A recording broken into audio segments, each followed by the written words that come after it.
The Senate will now come to order. The first order of business is the land acknowledgement. ASG acknowledges with respect that the land we are on today is the traditional and ancestral homelands of the Kumeyaay Nation. We recognize the indigenous peoples as original stewards of this land and all the relatives within it. As these words of acknowledgement are spoken and heard, the ties nations have to their traditional homelands are renewed and reaffirmed. Our second order of business is a roll call. The clerk of the Senate will now take roll.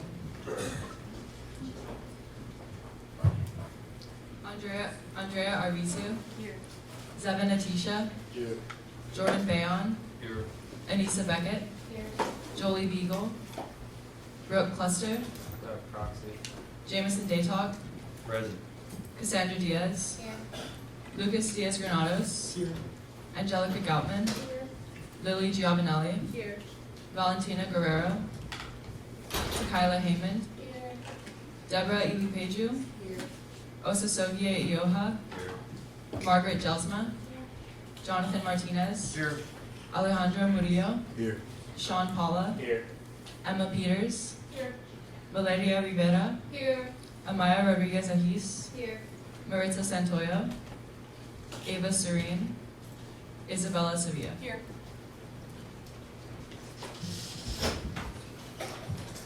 Our third order of business is the approval of the agenda. Is there any motion to approve today's agenda? Senator Lucas. I move to approve the agenda for November 16th, 2023. Second. There's a motion on the floor that has been seconded to approve today's agenda. Is there any discussion? If there's no discussion, we'll now move to the vote. All those in favor, please raise your placards. All those opposed? Any abstentions? Motion passes. Today's agenda was approved. Our next item on the agenda is the approval of the minutes from the last Senate meeting. Are there any motions on the floor? Senator Deb? I move to approve the minutes from November 9th. Second. There's a motion on the floor that has been seconded to approve the minutes from November 9th. Is there any discussion? There's no discussion. We will now move to vote. All those in favor, please raise your placards. All those opposed? Any abstentions? Motion passes with the approval of the last Senate meeting's minutes. The next item on the agenda is report from the speaker. Hey y'all, going on a great Thursday. I want all of y'all to stay after we end the official Senate because we do have resolution training after. So we're kind of ending early and then we're going to go straight into resolution training. This week I held some few interviews, a little group interview, and then we also have another interview planned. And then more seats are opening up soon for vacancies for next spring. So please tell your constituents if they're interested to apply. Try to talk to people about applying, and just tell them if you've enjoyed your role, how you've enjoyed your role. And then I also met with Assistant Vice President Byron Howlett, and we discussed ways to improve health and wellness on campus. And then we're also meeting again next week to discuss money for the Student Needs Fund. And then currently, I'm going to be helping Senator Lucas, on affordability with students with auxiliary. We're working on that, probably meet with them, it looks like at the, between Thanksgiving and the intercession break. Make sure you're also meeting with your constituents and talking to them. If you need any ideas to how you should interact with them, you can ask anyone around or anyone on Senate lead, me, CC, Lily, pretty much anyone. We all have great ideas. So if you're nervous and you don't know how to talk to people, just let us know. We can help you. And then we also only have 2 more Senates after this one. So please try to get your goals, deadlines and stuff done before we go on break, because once we're on break, kind of things start to slow down. And you might not be as advantageous to get things done. So thank you. The next item on the agenda is reports from the Senate meeting. everyone. Happy Senate. So, like the speaker said, we will be doing a resolution training today, so get excited. And we have been having interviews for vacant positions on Senate. Make sure you let your constituents know because we do still have open positions. And the Speaker Pro Tempore, shout out to her because she made a beautiful standardized checklist for tabling events. So it is linked on the slide here. Go ahead and check that out. If you have any feedback or input, let us know. But the goal of that was really just to have all the steps and things you need to get done for a tabling event all in one place. And then Senate initiative funding requests. We have a little bit over $10,000 left in the fund. And we do only have 2 Senates left and only a few weeks left in the semester, so find creative ways to use that. Congratulations to the athletics coordinator, Anissa, and Senators to Kyla, Isabella, Ava, and Brooke on their approved funding requests. And also a huge shout out to Senators Brooke and Zevin, the IDEA Committee, and Senator Takayla for putting on such amazing and successful tabling events this week.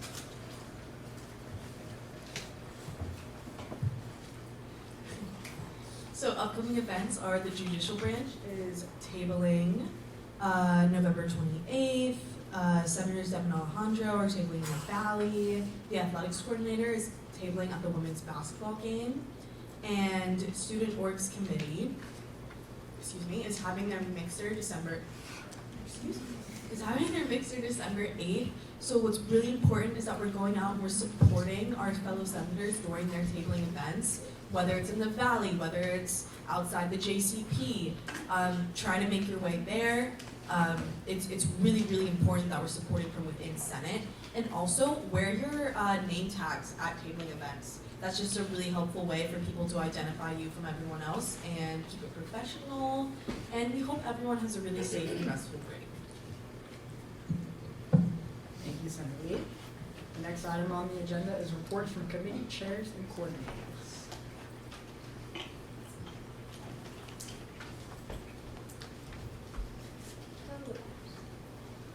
Hello, everybody. I will be reading the Academics Committee Chair's slide. She says, "Hi, I'm a Faculty Senate today in place of VP Dana. Grants reviews are done. She wanted to let you all know that she's super, super proud. She says that she has, the Academic Committee has her speechless at their work and ethic and how well they prepare for their meetings. She also wants to thank VP Dana for all her help. Congratulations to Senator Bella on receiving initiative fund for library chargers. And just wanted to let you all know the next on to-do list is to plan December tabling event for when they're back from break. They're actively brainstorming, and she wanted to wish you all a happy Thanksgiving." Yes.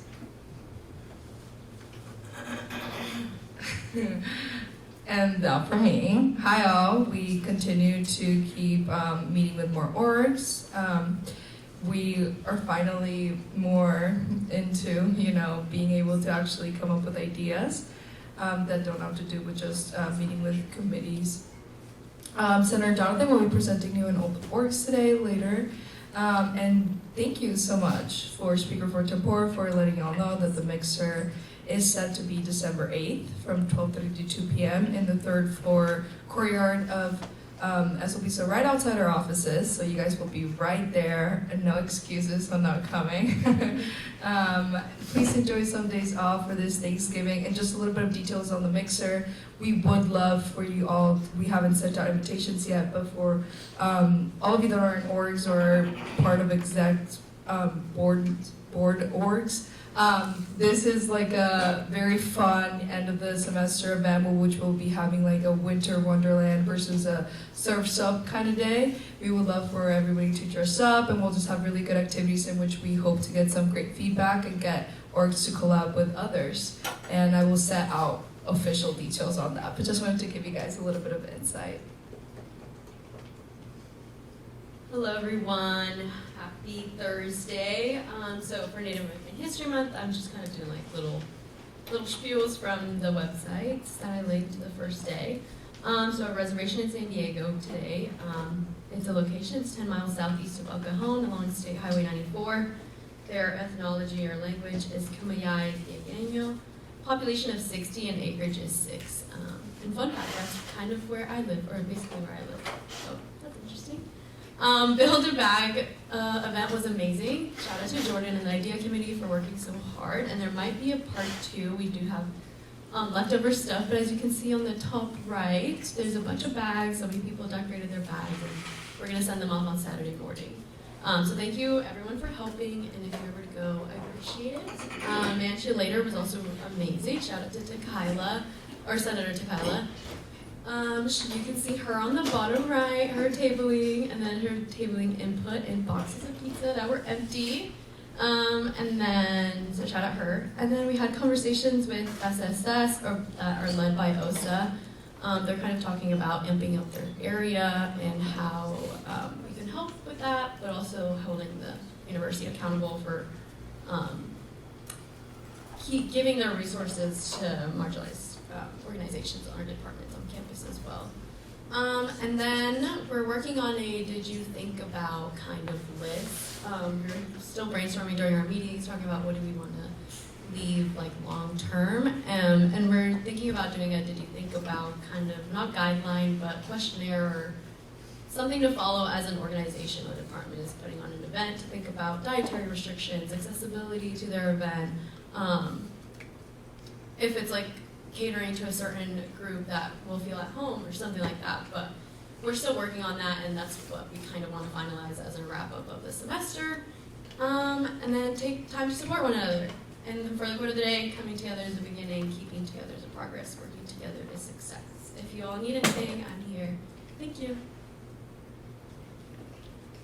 Hi all, happy Thursday. Grocery lift codes are going well as of right now, or as of last Friday. We're averaging about 43 trips per weekend, so we're going to keep doing those. Please let all of your constituents know. You can either repost from the ASG Instagram or just tell them. And then we also, it says that the Thanksgiving lift codes are coming. They are live right now. Again, just posted on the ASG Instagram. I didn't have time to put the flyer up there. But shout out to Senator Ava for running all of that. So please, again, make sure that your constituents know. Those are, again, lift codes to the airport over Thanksgiving. And then we're also going to be working on a similar program for winter break. And then just a couple events that are going on campus. Hello everyone, happy Senate. So right now, Public Safety and Parking Services are assessing both parking garages to start placing the conduct safety mirrors in both the main parking structure and the west parking structures. It's exciting. I also contacted the principal of Perkins Elementary School in South San Diego to start putting the holiday toy drive in motion. Thank you to Idea Committee for allowing us to use their donation bins. And so tentative dates right now are November 27th through December 8th. However, I'm looking at maybe shifting those just because of the holiday. And as was stated earlier, the initiative request was approved, so I'll be tabling on December 7th at the women's basketball versus SDSU game. So mark your calendars for that. It's 5:30 to 8 p.m. And those are the games for this week. Saturday's the last home volleyball game, and it's versus Gonzaga, so I urge everybody to be there if possible. Happy Senate, everyone. I met with Claire and Dr. Woodruff yesterday to discuss some student health center concerns and some possible feedback forums. And then we have Narcan training with Arthur Cummins that's been moved to February and hopefully approved. And we got about 300 more doses of Narcan, which is amazing. Also meeting with Claire and Sarah Diamond after break to discuss some more resources for survivors of sexual assault on campus. And then there's a planned tabling event with Meg on November 29th about informing and differentiating the care advocate system and the counseling center services as soon as those get approved. And then another tabling event with Timely Care and Claire during finals week. And then I'm meeting with Serena right after break to discuss the new wellness building equipment and working on getting an online informational system going for Narcan training and just general Narcan information. And that's our sustainability coordinator at the sorority exchange. Thank you. Hello, everyone. So this past Sunday, I went to the Thrift Flip hosted by the USC Tribal Liaison and Sustainability Club. And I had a blast, so I hope to see some more familiar faces at more sustainability events this year. And you can start by visiting the food waste and composting tabling next Tuesday in front of the UCs from 12 to 2, and you can learn some more about composting on campus. before you go home for break. And then stay tuned for content promoting the Holiday Sustainability Fair and some sustainability good news of the week. Fox 5 News reported that this week San Diego reached its highest recycling rate last year. Thank you, committee chairs and coordinators. The next item on the agenda is reports from the executive board. Take it, Laura.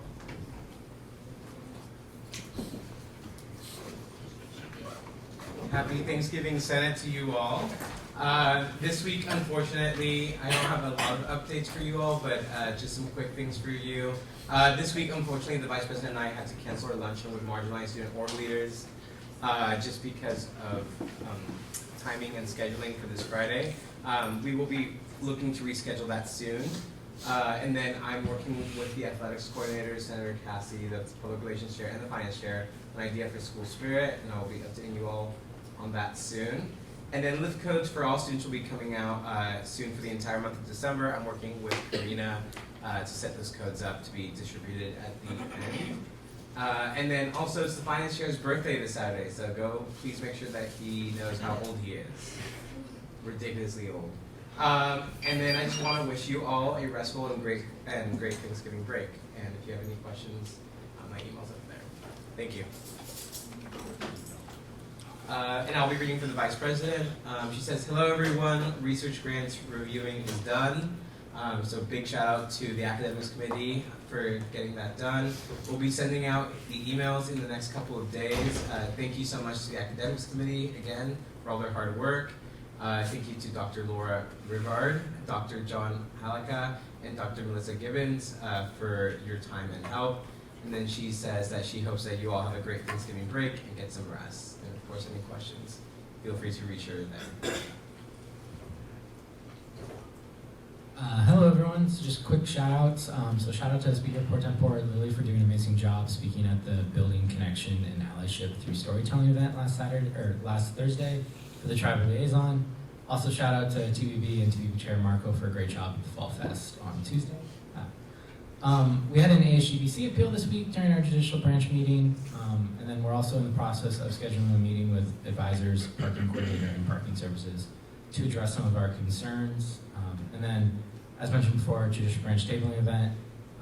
As always, if you have any questions, please feel free to reach out to me. Email's up there. All the history nerd stuff's up there. Yeah, thank you. Hi everyone, thanks to everyone who came out to Autumn Fest on Tuesday. We had a lot of fun and it was a hit, so yeah, it was great seeing some of you there.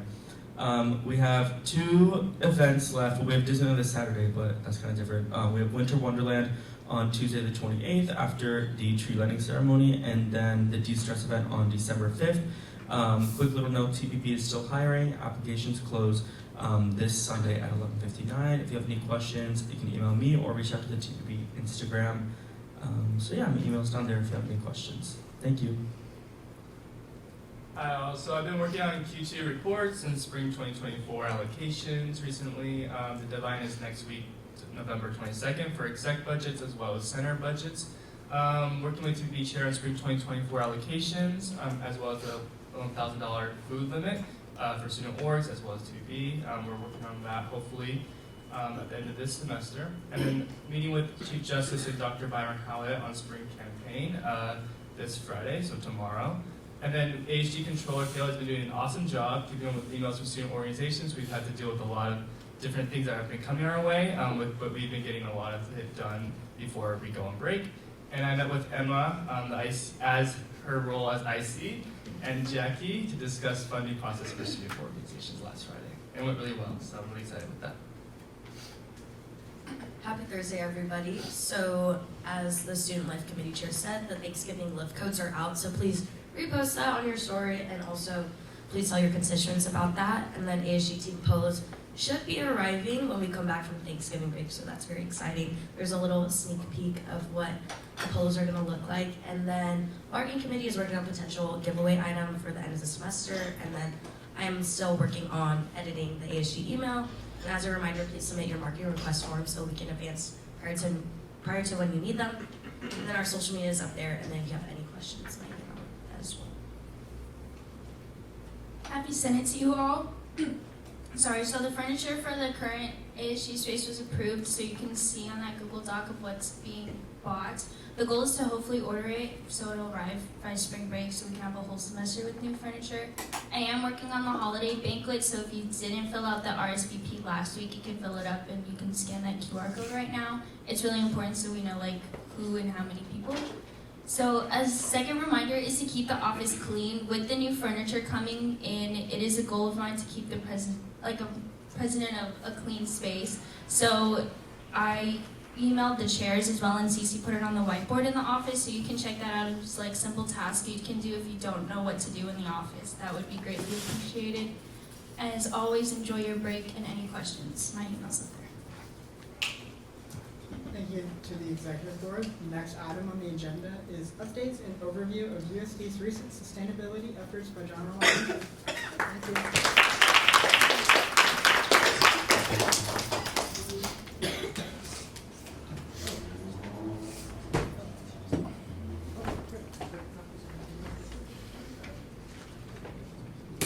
Hi everyone.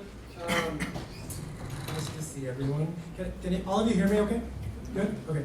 Can I ask you a quick question? Has this been the longest, shortest semester of your lives or what? Right? Here we are for Thanksgiving, and I, who am not even a student, I'm like, oh my gosh, can we just finish this fall? Right? It's been a little crazy, and I feel like the energy's been a little bit down maybe this week. I think everyone's a little tired, including myself, so I'm going to try and interject a little bit of energy for you all here today, all right? Because I actually like coming to talk to ASG. I know maybe some administrators don't necessarily feel that way. I don't know who wouldn't want to come and talk to you all, but I'm happy to be here. So I do want to thank the leadership team for inviting me again, as well as Senator Margaret, who's our current sustainable coordinator, and of course Senator Sean, who aptly was our sustainability coordinator for Senate last year.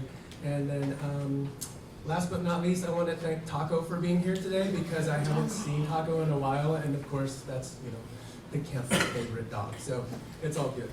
Okay, let me jump into what we got going on here.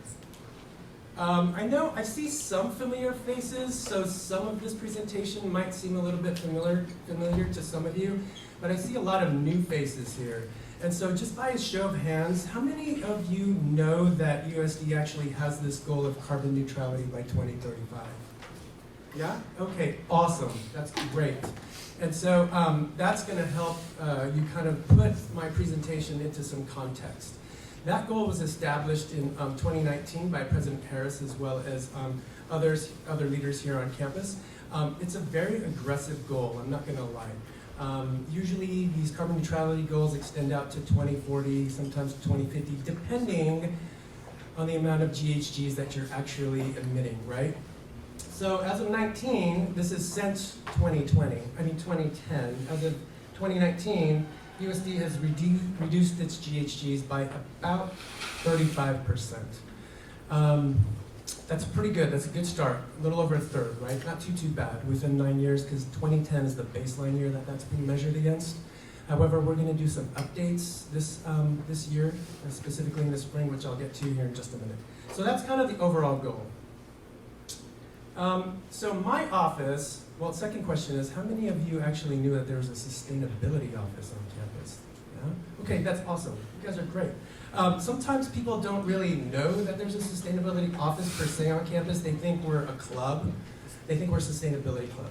But we're actually an office here on campus. We actually are in the facilities management division.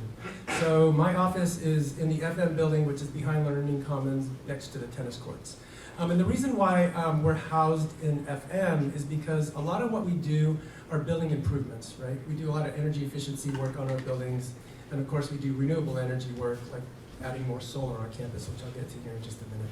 So we do a lot of technical stuff on campus, but then we also do a lot of student engagement work, right? And I have 7 student workers in my office, and they each have a distinct role and responsibility in our office. And I'll talk about that a little bit more in just a bit. So we kind of, we're kind of behind the scenes working on buildings, but then we're also out on campus engaging the community to encourage all of you to take action when it comes to taking advantage of sustainability programs here on campus. That's just 6 of our current workers, and we have a new sustainability coordinator in our office, Milena LaBarbiera, who's sitting behind Senator Sean there. Milena just started about a month ago, so she's now part of our team, and we're very excited to have her. And you probably will start to see her more and more on campus as well. She herself is a USD alum, 2021, is that right, Milena? Yeah. 2021, EOSC major. I can't believe I said EOSC. So those are kind of our office's goals, right? And so here are the plans and the projects, all in kind of wrapped in one that my office implements. There's the 2016 Climate Action Plan, which some of you may or may not know exists. All of this information is on the sustainability homepage of USD's website, by the way. So you can actually read these plans if you want. The 2016 plan focuses on all of those areas that you see there. Did an assessment, did that greenhouse gas assessment using 2010 baseline GHG data. It's a little old, it's a little dated. 2016 is kind of a long time to go without refreshing your climate action plan, whether you're a nonprofit or a business or just your own office. Your small business can have a climate action plan if you really wanted to. So 2016 is a little old. We're going to start updating that starting in the spring. We are right now, we have a steering committee that's made up of a lot of subject matter experts here on campus, some administrators, some professors. We're going to include some folks from the community of San Diego who are experts in things like transportation and water to join our committees to help us strengthen, really, the climate action plan, because we have this big 2021 energy master plan. And that plan focuses only on energy, okay? It takes that energy section out of the 2016 plan and focuses on that. And that's a primary driver of how we're going to get to carbon neutrality by 2035. It's going to be a lot of tough work. I'll get to the specific projects and what we're doing right now. But that plan focuses solely on energy. And then the updated CAP that we're going to be focusing our efforts on will not only talk about transportation, water, and waste, but also other topics such as justice, equity, diversity, and inclusion, and how sustainability needs to incorporate that. We're going to be talking about conscious consumerism and what that means for USD, and what are the things that we can do as students, administration, and faculty to be more personally responsible for sustainability on campus. We're going to be talking about policies. What kind of policies does USD need to implement, particularly when it comes to purchasing and procurement, right? Those are guidelines that we should have written down somewhere saying, maybe you should purchase only sustainability sourced paper on campus, for example, no exceptions. So those are the types of things that are going to be included in the CAP beyond those kind of big 3 or 4 that you see up there on the screen. So just diving a little bit into projects, if you want to see some specifics, here they are. What we've done in the past is we've installed solar on campus. How many people actually know we have arrays on campus? Everybody kind of know? Raise your hand. Yeah, right, exactly, right? A lot of people don't even think that we have solar on campus, largely because you can't see the arrays on these roofs from the ground. The parapets are too high, so you can't really see the panels. But if you were to stand like somewhere up by, I don't know, JCP or above the Manchester Village apartments there, you can see all of the arrays on campus. Right now, we have a little over 1 megawatt. It's roughly about 5,000 panels on campus, pretty big. That was done in 2010. That produces about 70% of our total campus electricity. The panels are kind of old, right? The wattage are kind of low because they're going on 13 years old. Right? So what we're going to do this coming year, over the next 18 months, on the future side of things, is we're going to add about 3 megawatts of solar and 1 megawatt of battery near our campus. So I'm going to triple our solar output within the next 18 to 24 months. That's my primary goal. It's like my #1 goal when I joined USD. And I've only been here for a little over a year, and so we're getting really close to making that actually happen. And so why the batteries? Right? That's because obviously at night we're not using solar energy, right, for our buildings or our campus. So that battery is going to enable us to store 1 megawatt of solar, and then we're going to use that at night. So basically what we're doing here, if you kind of do some quick math, that'll take us up to like 1/3 of the campus energy being consuming solar energy. So that's pretty good. That's a big, big jump. and I'm hoping that's going to happen very, very, very soon. We also have on the left-hand side a fuel cell on campus which produces 1 megawatt of electricity here on campus. That's 24 hours a day, 7 days a week. Uses natural gas, and it converts that natural gas without combustion into electricity here on campus. And then we keep going down that list, energy efficiency work. We're going to continue with doing lighting, HVAC, boiler upgrades, all of that kind of stuff. Basically eliminating kilowatt hours here on campus. That's the best way to achieve your carbon neutrality goal, is to just get rid of kilowatts. You don't want to trade one thing for another. Just get rid of them altogether. So then you'll see there down on the last bullet in all red the results. So last year, last school year, we did some lighting work, we did some boiler upgrades, some HVAC upgrades. Basically, it all totaled to saving about 1.3 million pounds of CO2 equivalents. Pretty good for just a handful of projects, mainly focused on lighting and some HVAC work. So that's a pretty good achievement within the last 12 months. But if we add the future work here, solar with additional energy efficiency work, and then we upgrade our climate action plan, and of course we always want to start building greener, much like over at the wellness building, we need to do better than that kind of a building on campus, and so that's also one of our goals. So all that combined, hopefully year over year, will start to get us big gains when it comes towards achieving that carbon neutrality goal. Okay. So here's kind of the student-facing, right, community-facing projects.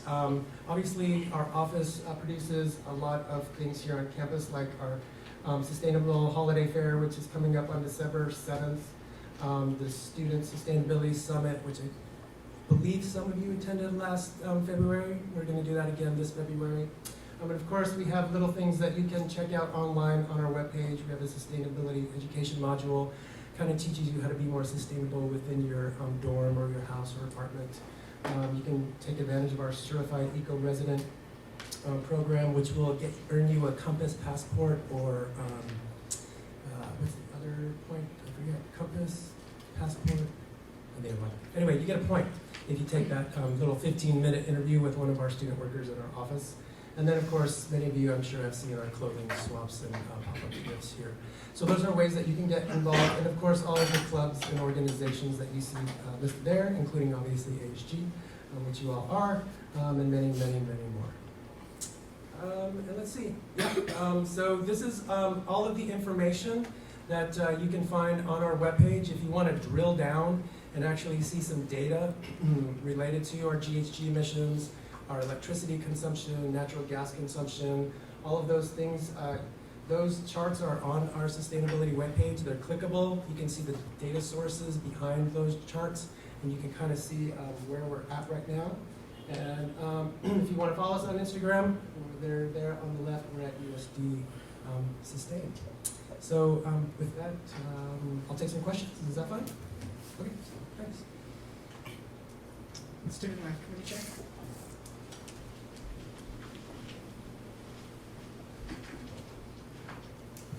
Hi, thank you so much for your presentation. I guess my question comes with, as we're kind of like working towards all of these goals, how are we funding them? Like, are there different grants that we're applying to, state, federal, local? And yeah, I guess kind of like a general overview of how we're funding those. Sure, yeah, great question. Yes, all of this is going to take money, and it's going to take a lot of money. Unfortunately, the 2021 Energy Master Plan was approved by the Board of Trustees, along with a commitment of $30 million to make that plan actually, to get that plan done. So the way that it works really is all of the projects that we're going to implement have a rate of return on them, right? Because we are spending money on electricity, we're spending X amount of dollars every year. But if I can reduce the energy that we're consuming, that's going to save us money. Right? And that return, that money that we're going to save, just automatically is going to go back into the funding for the Energy Master Plan. So we're going to save money, and then we're just going to repurpose that savings and put it back into the infrastructure that we're upgrading across campus. But that figure comes out to about $30 million. And so my goal is to ensure that we're striking a balance. We're not spending too much, and we're not spending too little. I need to just hit a sweet spot in terms of what we can do to save energy and reduce our GHGs, but then also gain enough savings from that so we're reaping a return on investment sooner rather than later. And then we're taking advantage, obviously, of where we can with federal funding, federal grants, state grants, all of that stuff as well, because that's free money that's out there, and so we definitely want to take advantage of that. The ASG president. Hi, John. Thank you so much for coming. I know that last year Senator Sean had sponsored and written a resolution to, for the future of buildings on campus to have sustainability as part of the planning process. I mean, I've been aware of like several building projects coming up. Has your office been reached out to in terms of that, and what is that looking like on your end, I guess? Yes, thank you, Mr. President. Thanks for the question. The answer is yes, thankfully. I think what's happened in the past is sometimes sustainability wasn't included in those construction planning discussions early on when they were conceived, when buildings were just initially being assessed for replacement or refurbished or reconstruction or just whole new buildings being put up, right? And so sustainability would be brought in at the last second, right? To just basically say like, what do you think? And that's kind of what happened when I came on board, when the wellness building was just literally kind of finishing the planning phase. I was brought in and they're like, so what do you think? And I was like, well, do you want my honest opinion, or do you just want me to just kind of like say, yes, this looks good, and so you all can move forward? And that's kind of ultimately what happened, because that train had left the station and that thing was ready to, shovel was ready to go on the ground. And so I had some good input in there, by the way, so it's not like some of my suggestions weren't being taken into consideration and they're actually going to be implemented in that building. So it's about as green as it's going to get right now. But for future plans and redevelopment on campus, I have a seat at the table right now. And we're just starting to assess some buildings on campus for refurbishing. And so those conversations have me in them, so sustainability will play a big role in that. I'll just say though, bringing up Senator Sean's resolution last spring is very effective. It caught the attention of quite a few people here in the administration. It's circulated at a very high level. And so when you're doing your resolutions, don't think that no one's looking at them, because they do. And I would really love it if you all would consider doing another resolution. What that would look like, I don't know. But I would leave that to all of you to kind of decide based on maybe what you see here or answers to my questions now. Because that sustainability resolution got notice at a very high level. So kudos to Senator Sean and everybody else that supported that last spring. The finance director. I see my time.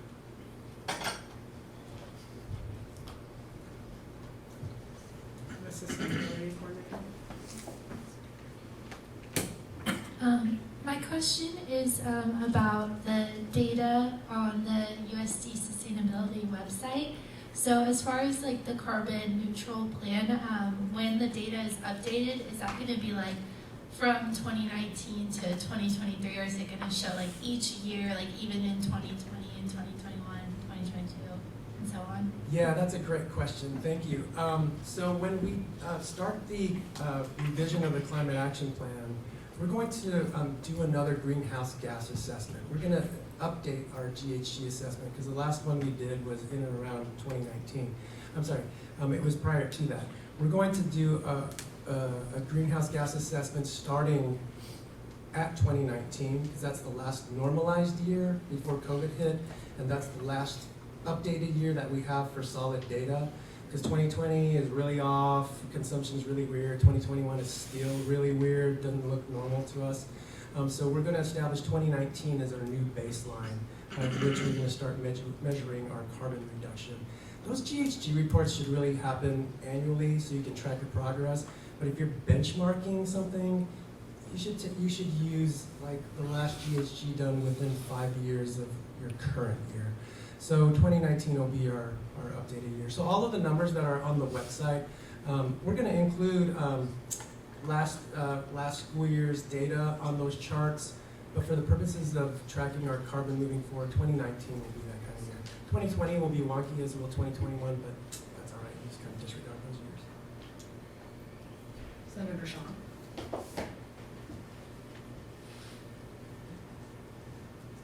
Yeah, hi, thank you so much for coming. Yeah, I just, because you put up water on there as well, water reduction or whatever as part of the whole plan. I was just wondering if you could maybe delve into some of the things you guys are doing to kind of reduce water usage going forward. Yeah. Yeah, for sure. That's an excellent question. Water consumption on this campus is huge. There's been great strides made towards conserving a lot of water since 2010, but there's a lot more that we can be doing. And so that particular part of the climate action plan is going to be super, super important. What I would really like to do is I'd like to do a whole campus water assessment, much like we did for energy, just so we can actually see literally where all of this water is going. We have an idea, right? Sports fields consume a lot, and all the gardens and all the lawns, and I look at all of the consumption, numbers based on our invoices and all of that, and it's really, really huge. And this is really an opportunity for the campus to really make great strides in this water conservation. There's a lot of different strategies that we can employ, and we're already employing some. Our new, well, he's not so new, he's been here as long as I have, our grounds manager, Manny, he has been utilizing on the athletic fields moisture sensors within the fields that enable him to actually see whether or not those fields need to be watered at any given time. Because before, as you can imagine, there was just like automatic sprinklers on those things, and they would just go off every day or every other day at 1 o'clock and water for an hour, even if it was raining outside. And that's an incredible waste amount of water, right? So now we're getting smart in this area of water. And so it's those types of technologies that we want to implement more on campus, maybe in the landscaping. We want to continue to implement drip irrigation, right, instead of sprinklers, because drip irrigation is much more stingy when it comes to watering the plants. We certainly want more native plants on campus. So those are the types of things that we want to delve into when it comes to the water strategy. I'll tell you something very interesting. Many of you probably know this. The water that we use on campus, even to water the grounds, is potable water. That's drinking water. That's crazy, right? Why aren't we reclaiming water and using that on our grounds? And so there are some things that we can do on campus to make that happen, hopefully within the next several years, right? And the city plays a large part of that because they have what's called purple pipe. Has anybody ever heard of purple pipe water? They use purple pipe water in some local parks, and you'll see actually purple water pipes sometimes coming out of the ground. And if you see those, that means it's reclaimed water from the sewer. It will clean that water to the point where you can water safely grass, trees, shrubs, and all that stuff, right? And the city has a big plan to increase the use of reclaimed water. Unfortunately, it hasn't made its way up to our campus yet, but there are water maps that show water pipelines making its way up the hill. And so hopefully we're going to start a dialogue with the city to see if we can make that happen sooner rather than later. So yes, water is a huge, huge, huge thing, and I'm all for reducing it. The Student Life Committee Chair. Hi, so I have kind of like two questions, and one of them is a little bit of a two-parter. I have some pretty good familiarity with like CAP action or CAP plans, as well as like energy like mobility plans, and I was just curious because I know like with the city they discuss about like where they are and releasing it, and I understand that we're kind of past that point. But what benchmarks or like tests are we going to be doing in the future to ensure that we're really achieving those, and when are those going to be completed? And then kind of along those same lines, are we engaging with like the city and with the county at any level on their CAP plans? I know you had mentioned the sewers. How are we kind of facilitating that intergovernmental university kind of dialogue? Yeah, great questions. First question related to benchmarking. So the Climate Action Plan update is going to have a variety of working groups, right? These are going to be committees comprised of subject matter experts within the campus and outside of the campus. And those are the types of things that we're going to develop based on what we see when it comes to things like water consumption, transportation data. How can we get better at commuting? How can we reduce miles traveled to and from campus, right? So all of those items will be assessed, and then those strategies will be developed. And then once those strategies are in place, then we'll be able to benchmark, here's what we'd like to achieve year over year over year for the next like 3 to 5 years. And then we would continually just kind of reassess where we're at and reestablish those benchmarks based on what we got accomplished that previous year or two, right? It's kind of how it works. Your second question is related to, I'm sorry, I lost it. Student Life Committee Chair. Yeah, just related to, because I know the city and the county Right. has like have action plans. Are you guys working together at all, or is there any communication there? Yes, so about a month and a half ago, I had a Zoom with the city's chief sustainability planner, if you will, I forget what her actual title is. And we had a really good conversation about how USD can work better with the city of San Diego to help them not only accomplish their goals, but help us accomplish our own goals. And so we really want to try and create a partnership with the city of San Diego where it's win-win. Many of you may or may not know the current mayor of San Diego is a former USD student, so he has a real vested interest in what we do up here. And so it was a really great dialogue between the two of us, and so now we're in constant communication in terms of like, okay, what do you want to do with your plan, and how's that going to kind of roll up into the city of San Diego's plan? And so we're trying to all make sure that we get on the same page to take advantage of, again, federal funds, state funds. How do we get stuff for San Diego to make the entire community greener? And not just USD, can I just veer off this topic just a hair, but also for the community around USD, right? We're up on this hill, we're up here on the mesa, there's a whole community down right down our road, and we need to include them in our sustainability plans and in our programs and in our projects, right? So one of the things that I want to do with the new solar and the new battery that hopefully we're going to get done within the next 18 to 24 months is establish USD as like an emergency services center for the community. Because if something, God forbid, were to happen in this area, earthquake, blackout, who do you think the community is going to look to for help, right? It's going to be us. It's going to be USD. And if we can keep the lights on 24/7 for like a week at a time and offer emergency management services for the community, that's awesome. But if we can encourage, sustainability programs to be taken up by the community that we're driving, like the expansion of a farmer's market or the offering of a thrifting clothing center that's within close proximity for the community that USD is helping to drive, that'd be amazing, right? And so it goes even beyond just partnering with the city. We need to partner with the community, I guess is what I'm saying.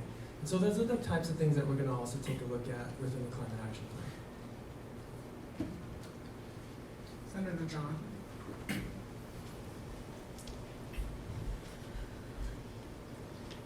Hi, first of all, thank you for coming. We really appreciate it.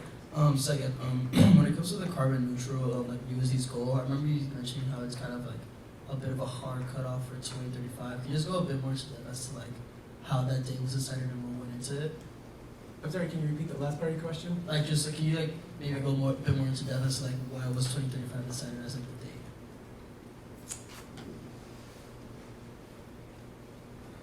date? Kind of like, what's a good date? Right? And quite honestly, it's one of those things, and nobody really knows, when it comes to these types, establishing these goals. People have a sense of 15, 20 years sounds about right for us. Whether you're Ford Motor Company or you're Walmart or, you're USD. It's kind of like within 15, 20 years, that's kind of what we hear when we are, reading newspapers out there and all that kind of stuff. And I think that was kind of part of the decision on, 2035. It's aggressive.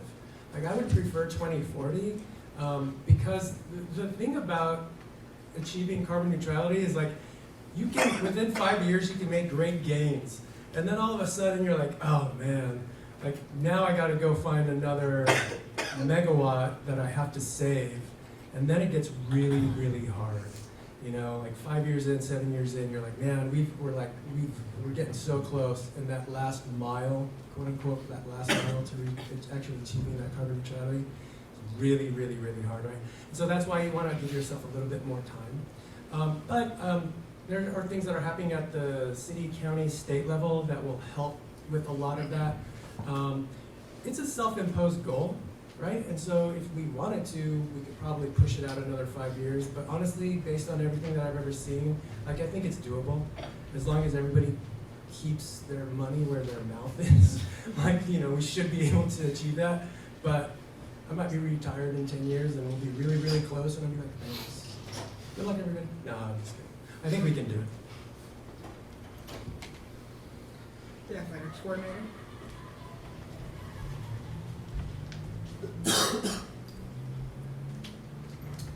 I was just wondering like how much our fleet is contributing to this, and I guess how feasible it is to kind of decrease on those, whether that's golf carts, trams, maintenance trucks, just kind of like everything that USD has on campus as well. Yeah, for sure. Thanks for the question. Yeah, for sure. Make no mistake, transportation is your biggest GHG emitter no matter what. Okay? I mean, electricity is huge, but greenhouse gas emissions from cars, oh my gosh, huge, incredible. At least a third to 40% of our total GHG emissions. I mean, it's ginormous. But and don't quote me on that, John. I don't know that number actually off the top of my head, but it's somewhere around there. And it's huge. Fortunately, we don't have a huge fleet. We don't have a ton of cars. We have a lot of cars, but not more than like UCSD or SDSU or even the city, right? So fortunately, our fleet is fairly small. I got a list of every vehicle on campus early on, and I took a look at the age of vehicles and the type of fuel that's being used by those vehicles. There's definitely room for improvement. The question is, how do you want to take a bite out of that apple? Do you want to go whole hog and replace the fleet all at once, which is going to cost a ton of money? Or should we start by retiring years of cars that are over like 10? And I think that's usually the way to approach it.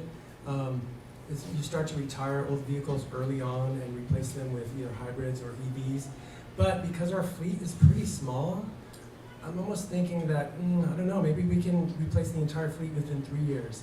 I don't know, but that's kind of my thinking because again, to your point over here, like we need to do some big things, right? Small things are great, but man, we gotta go big. And that's why I'm trying to hit a home run with this solar right off the bat. 3 megawatts is huge. But transportation could also be huge for us, and that would be a huge gain. The funny thing about transportation emissions is that a lot of those emissions are generated by commuters, right? Those aren't like, okay, I don't want to get too technical, but those emissions by commuters, technically they're not USD's emissions. Those aren't ours. Those are the people who are driving to and from work. But because they're coming to school here, those kind of are our emissions. They're called Scope 3 emissions. Those are our Scope 3 emissions, and we really should do something about those if we're going to be genuine in achieving our carbon neutrality goal. Sometimes companies, they don't want to deal with Scope 3 emissions because they're like, those aren't technically ours, and so we don't want to do it. I don't think that's being ethically responsible. I think that they should be included, and you should do as much as you can to get rid of Scope 3 emissions. And that means we need to figure out better ways to get our people on and off campus. Point of order, the time allotted for this agenda item has elapsed.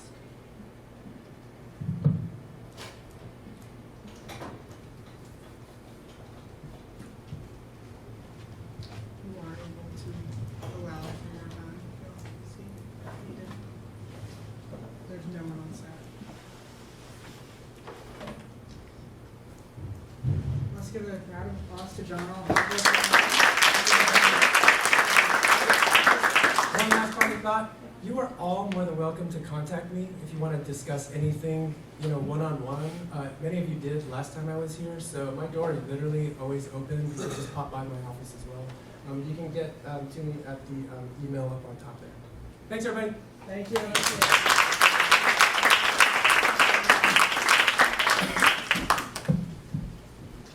The next item on the agenda is presentation and vote on new student organizations.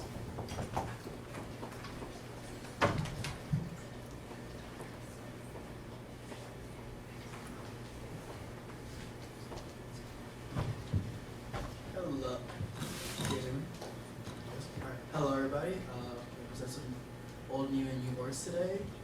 Our first one will be our first old new org is the Association of Environmental Professionals, with the mission is being a chapter of the statewide AEP organization, with the mission to encourage and facilitate the professional advancement and education within the environmental field by improving public awareness and involvement in environmental planning, analysis, and educational purpose, with the goal being to promote student involvement in the professional organization for the purpose of networking and gaining awareness of environmental opportunities.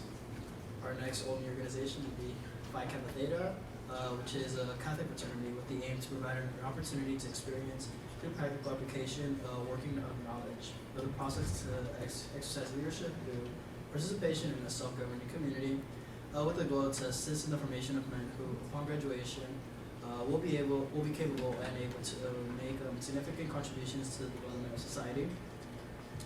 Our first new organization is the Software Engineering Club, with the mission to create a collaborative space to envision software solutions at USD while uniting students across multiple disciplines in the process of software design, with the goal to support the development of students in the field of software engineering. Our next new organization is Omega Psi-Phi, a faith-based fraternity part of the Divine Nine, with the mission to prepare members for greater usefulness in causes of humanity, freedom, and divinity of the individual, while also aiming to achieve higher social, economic, and intellectual status, with the goals to promote the principles of manhood, scholarship, perseverance, and to uplift while furthering brotherly love and fraternal spirit. And our last new org is the School Enthusiast Club, with the mission to introduce more people to a world beyond land, and to help guide and facilitate the obtaining of scuba diving certifications for those who would be interested, with the goals to connect students with diving opportunities and boosting to our underwater development. I forgot to include the voting side this time, so sorry about that, but now the choice is up to you guys. Senator Sean.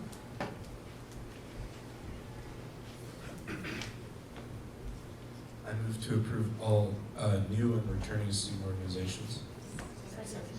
There's a motion on the floor that has been seconded to approve all new and returning student organizations.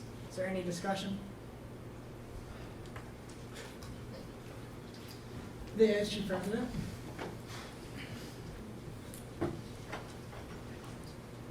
Just a quick question.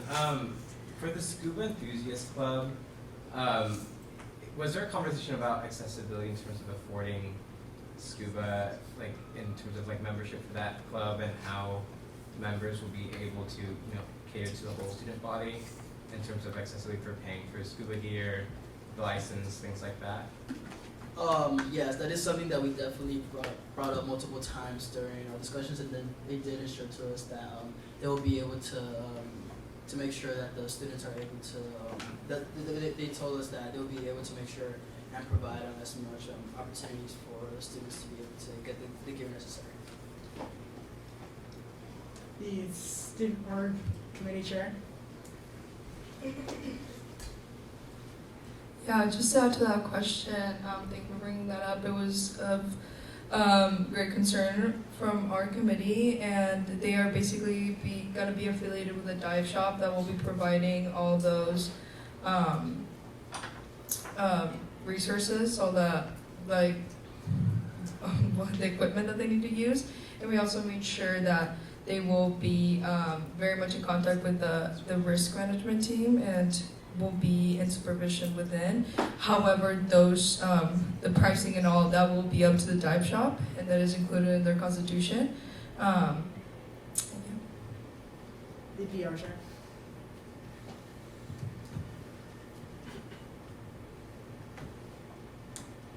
For the Scuba Enthusiast Club, where it says in our mission statement about obtaining a scuba diving certification, I know there's a class for through Campus Rec. Are they gonna like collaborate with this, so like people that are signing up still get like the half credit, or like how is it gonna work? Because I know they're like it's the same thing. Point of order, the time allotted for this agenda item has elapsed. Senator Sean.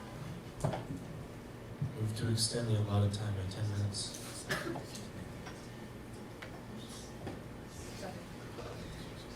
There's a motion on the floor that's seconded to extend the allotted time by 10 minutes for this line item. Is there any discussion?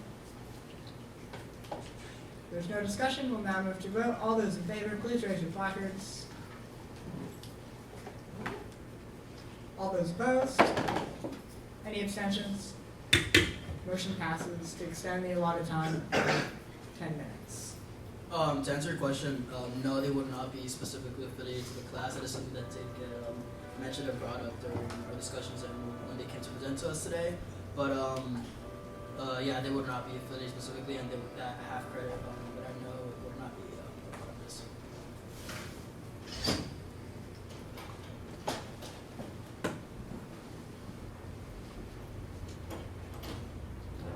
motions on the floor. The athletics coordinator. I move to call the question.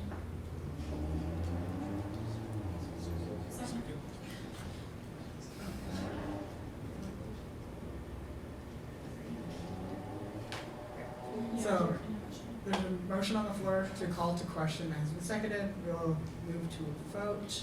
All those in favor to call to question, which is to move to a vote. All those opposed?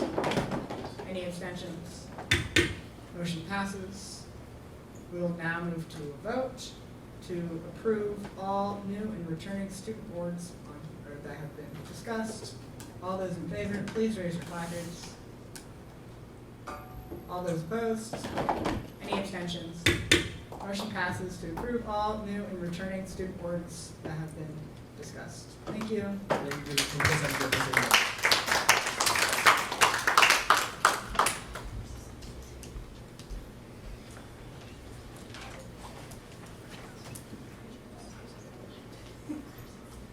Senator Jameson.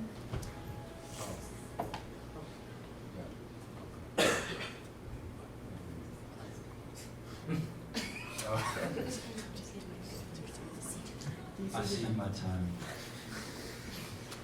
The last item on the agenda is the final business and hearing of the public. At this time, any senator may take from the table any motion previously laid on the table in the week before or present urgent business. Any member of the public may voice any concerns to the assembly on non-agenda items. Senator Jameson. So, approximately like 2 weeks ago, Founders caught on fire, the kitchen portion, and it was brought to my attention by my constituents that there were people not from Camino or Founders that caused the fire. So, just like to throw it out there, like for all the senators, like just if you are visiting Camino and Founders, please be watchful of the stove. That's pretty much it. No, but like it's like just be careful. Like I don't want my constituents. Thank you. Sorry. Shane. Hey y'all, good to see you again. If you don't know, there's an NCAA soccer game tonight for men's soccer, and it's a big deal. It might not happen again while you're here, so, I mean hopefully, but might not. So it's going to be a great game. I think we already have like 1,500 tickets out, so it's going to be cool. Also, we're developing more structure for Bowl Pit, so if you want to officially sign up and be part of it, be part of the emails, invites, stuff like that, then come see. Thank you.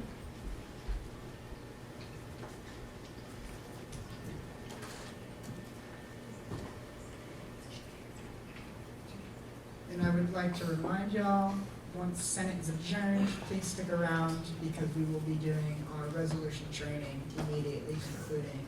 So once it's adjourned, we would like y'all to move your chairs and bodies into the little middle here, so we can give our undivided attention. The student board committee chair.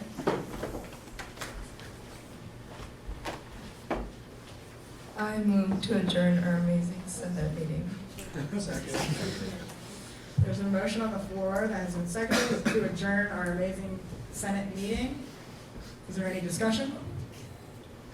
If there's no discussion, we'll now move to vote. All those in favor, please raise your placards.